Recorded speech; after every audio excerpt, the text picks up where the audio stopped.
down and did on her foot gear, and then sprang lightly over the rivulet.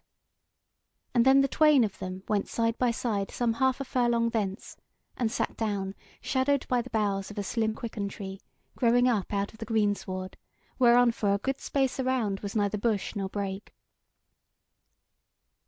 There began the maiden to talk soberly, and said: "This is what I must needs say to thee now, that thou art come into a land perilous for any one that loveth aught of good. From which, forsooth, I were fain that thou wert gotten away safely, even though I should die of longing for thee.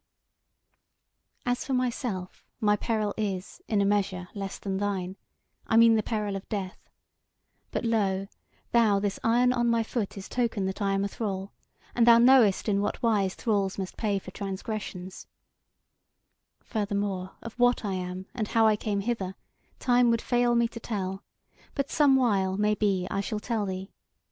I serve an evil mistress, of whom I may say that scarce I wot if she be a woman or not, but by some creatures is she accounted for a god, and as a god is harried. And surely never god was crueller nor colder than she. Me she hateth sorely, yet if she hated me little or naught, small were the gain to me if it were her pleasure to deal hardly by me. But as things now are, and are like to be, it would not be for her pleasure, but for her pain and loss, to make an end of me.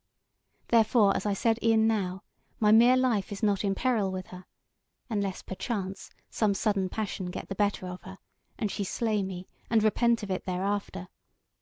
For so it is, that if it be the least evil of her conditions that she is wanton, at least wanton she is to the letter. Many a time hath she cast the net for the catching of some goodly young man, and her latest prey, save it be thou, is the young man whom I named, when first I saw thee, by the name of the King's son. He is with us yet, and I fear him, for of late hath he wearied of her, though it is but plain truth to say of her that she is the wonder of all beauties of the world. He hath wearied of her, I say, and hath cast his eyes upon me, and if I were heedless, he would betray me to the uttermost of the wrath of my mistress. For needs must I say of him, though he be a goodly man, and now fallen into thraldom, that he hath no bowels of compassion, but is a dastard, who for an hour's pleasure would undo me, and thereafter would stand by smiling and taking my mistress's pardon with good cheer, while for me would be no pardon. Seest thou, therefore, how it is with me between these two cruel fools? And moreover there are others, of whom I will not even speak to thee." And therewith she put her hands before her face, and wept, and murmured, "Who shall deliver me from this death in life?" But Walter cried out, "For what else am I come hither? I. And it was a near thing that he did not take her in his arms, but he remembered his pledged word, and drew aback from her in terror, whereas he had an inkling of why she would not suffer it, and he wept with her. But suddenly the maid left weeping, and said in a changed voice: "Friend, whereas thou speakest of delivering me, it is more like that I shall deliver thee. And now I pray thy pardon for thus grieving thee with my grief, and that more especially because thou mayest not solace thy grief with kisses and caresses. But so it was, that for once I was smitten by the thought of the anguish of this land, and the joy of all the world besides." Therewith she caught her breath in a half sob, but refrained her, and went on: "Now, dear friend and darling, take good heed to all that I shall say to thee, whereas thou must do after the teaching of my words.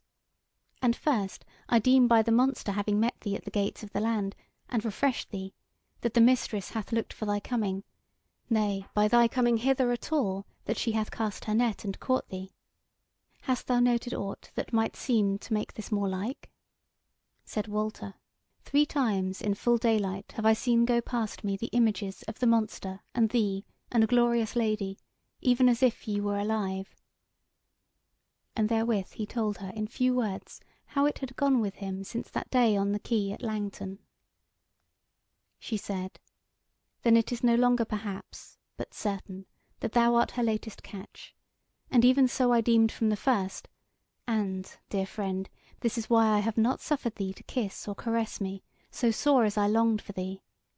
For the mistress will have thee for her only, and hath lured thee hither for nought else, and she is wise in wizardry, even as some deal am I. And wert thou to touch me with hand or mouth on my naked flesh, yea, or were it even my raiment, then would she scent the savour of thy love upon me, and then, though it may be she would spare thee, she would not spare me." Then was she silent a little, and seemed very downcast, and Walter held his peace from grief and confusion and helplessness, for of wizardry he knew nought. At last the Maid spake again, and said: "Nevertheless, we will not die redeless. Now thou must look to this, that from henceforward it is thee, and not the King's Son, whom she desireth, and that so much the more that she has not set eyes on thee. Remember this, whatsoever her seeming may be to thee. Now therefore shall the King's Son be free, though he know it not, to cast his love on whomso he will, and, in a way, I shall also be free to yea say him. Though forsooth so fulfilled is she with malice and spite, that even then she may turn round on me to punish me for doing that which she would have me do. Now let me think of it."